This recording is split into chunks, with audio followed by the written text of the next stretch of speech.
Hello, this is my updated version of the first game for this class using the Unity engine. I incorporated GPS functionality and multiplayer capability into the game. The main point of the game is to join a game with a friend and see if you can both beat it. Currently there's no setup of a win or lose function based on the player. After a short delay of reaching the end of the maze, the player will disappear, giving the other player the ability to still finish the maze and complete it if they can do it within the time frame. I've zoomed the camera out so it gives the ability to see the actual maze, and I've added the GPS functionality to the main menu screen. From there, we'll go through the code and then I'll take you through the game. Okay, so at the top here, we can see the Unity engine using system collections. Standard things to bring in the namespace. We've got our class. This information was basically pulled from the tutorial that I followed along with, and it worked really well with the game I have.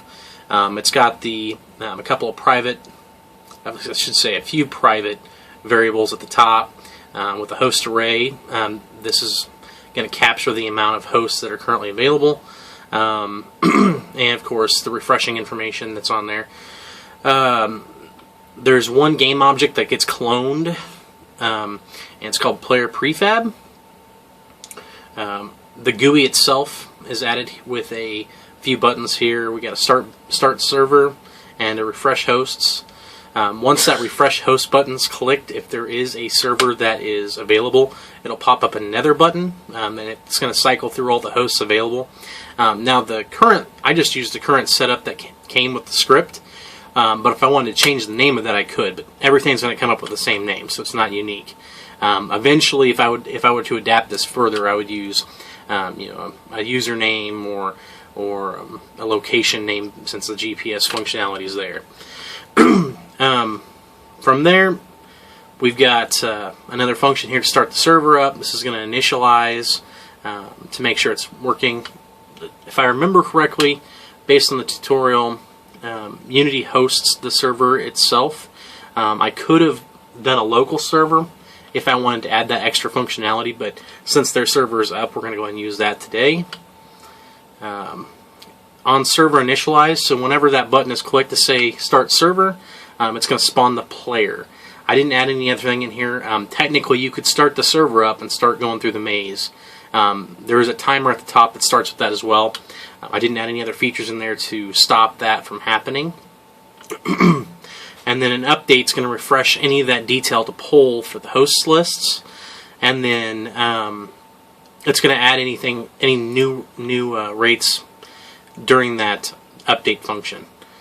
Let's see if there's anything else in here.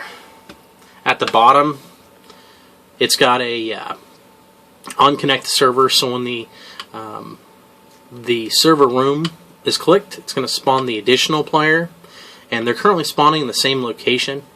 I didn't go as far to separate that out because they're just going to sit on top of each other. It's a linear game, so but that's the basis for the network manager. Now, again, if you were to make it to the end of the maze, it's not going to stop the other person from playing. They can still finish as well, and they can see their time countdown to see how long it's going to take. And then we'll go to the GPS code. The only thing that's different about this versus the other one really is the systems.collections namespace that we're bringing in. It's a simple function that pulls the text component from the text object it's associated to, and currently it's my GPS text object under the canvas. It's going to start the location services. It's going to do a loop to make sure it refreshes. And then on the update function, it's going to update the text object with the longitude and what is the last data captured within the location service for longitude and latitude. I'll go ahead and take us through the game here. Give me just a moment here to get set back up.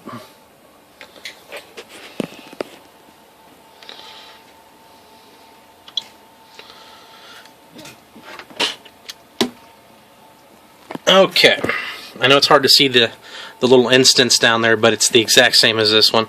I'm going to go ahead and start the game up on the screen. We've got start server and refresh hosts and the game board itself. Click start there. Okay, the player has now populated there. Now if we come down here and click start game, it's really hard to see this one, and I'm sorry about the light that's on there. I'm going to click refresh hosts. There is a, see if I can't get the angle of this to go off. There is a little button right there you can barely see. I'm going to click on that to get into the game. Okay, now there are 2 cubes that are in here, and one seems to be floating at the moment. I must have set it on top of the other one. Okay, this will be easy to see. Alright, so now by coming through here, you can go all the way up.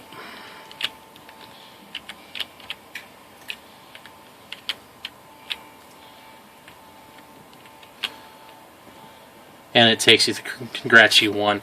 Now the other player is still in the game, and it should refresh and go off here shortly.